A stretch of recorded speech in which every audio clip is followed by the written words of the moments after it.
പുണ്യ റബീഅ നമ്മളിലേക്ക് ആഗതമായിരിക്കുന്നു. റബീഉൽ അവ്വൽ മാസപ്പിറവി കണ്ടതായി വിശ്വസനീയമായ വിവരം ലഭിച്ചതിൻ്റെ അടിസ്ഥാനത്തിൽ വ്യാഴാഴ്ച റബീഉൽ അവ്വൽ 1 സെപ്റ്റംബർ 16 തിങ്കളാഴ്ച നബിദിനവുമായിരിക്കുമെന്ന് വിവിധ ഖാദിമാർ അറിയിച്ചിരിക്കുന്നു. പ്രപഞ്ചത്തിലെ സർവ്വസൃഷ്ടികൾക്കും കാരുണ്യസ്പഷ്ടമായിട്ടാണ് പ്രവാചകൻ മുഹമ്മദ് നബി തിരുമേനി സല്ലല്ലാഹു അലൈഹി വസല്ലം തങ്ങൾ വന്നത്. പിറന്നു വീഴുമ്പോൾ കുടുംബത്തിൻ്റെ സന്തോഷത്തിൽ പങ്കുചേരാൻ തിരുനബിയുടെ പിതാവ് ജീവിച്ചിരുന്നില്ല.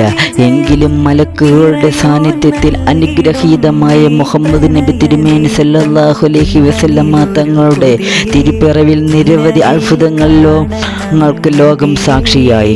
അതേ അത്ഭുതങ്ങളോടെ അവിടുത്തെ ജന്മദിനം അള്ളാഹു സൃഷ്ടികൾക്ക് മുമ്പിൽ ആഘോഷിച്ചത് ചരിത്ര ഗ്രന്ഥങ്ങളിലും വ്യക്തമാണ്. ചിട്ടയാർന്ന നടപടിയും സത്യസന്ധതയും സൽസ്വഭാവവും ശീലമാക്കിയ മുഹമ്മദ് നബി തിരുമേനി സല്ലല്ലാഹു അലൈഹി വസല്ലം തങ്ങളെ അറേബ്യൻ ജനത അൽ അമീൻ എന്നാണ് വിളിച്ചിരുന്നത്. 6 വയസ്സായപ്പോഴേക്കും വാത്സല്യ മാതാവും കൺമറഞ്ഞു. തീർത്തും അനാഥനായ മുഹമ്മദ് നബി തിരുമേനി സല്ലല്ലാഹു അലൈഹി വസല്ലം തങ്ങളെ പിന്നീട് വളർത്തിയത് വലിയുപ്പയാണ്. പ്രശ്നങ്ങൾക്ക് പരിഹാര കേന്ദ്രമായി, പാവങ്ങൾക്ക് അത്താണിയായി, അനാഥകൾക്ക് അഭയമായി, മർദ്ദിതർക്ക് രക്ഷകനായി മുഹമ്മദ് നബി തിരുമേനി സല്ലല്ലാഹു അലൈഹി വസല്ലം തങ്ങൾ വളർന്നു. പ്രബോധവീതിയിൽ മുഹമ്മദ് നബി തിരുമേനി സല്ലല്ലാഹു അലൈഹി വസല്ലം തങ്ങൾ സഹിച്ച ത്യാഗങ്ങൾക്കും കയ്യും കണക്കുമില്ലായിരുന്നു.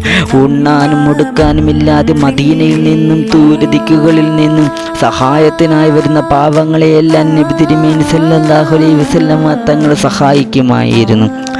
ഈന്തപ്പന ഓലയിൽ കിടന്നുറങ്ങിയ പ്രവാചകന്റെ ജീവിതത്തിലെ വിനയത്തിന്റെ പാഠങ്ങൾ എന്നും നിലനിൽക്കും.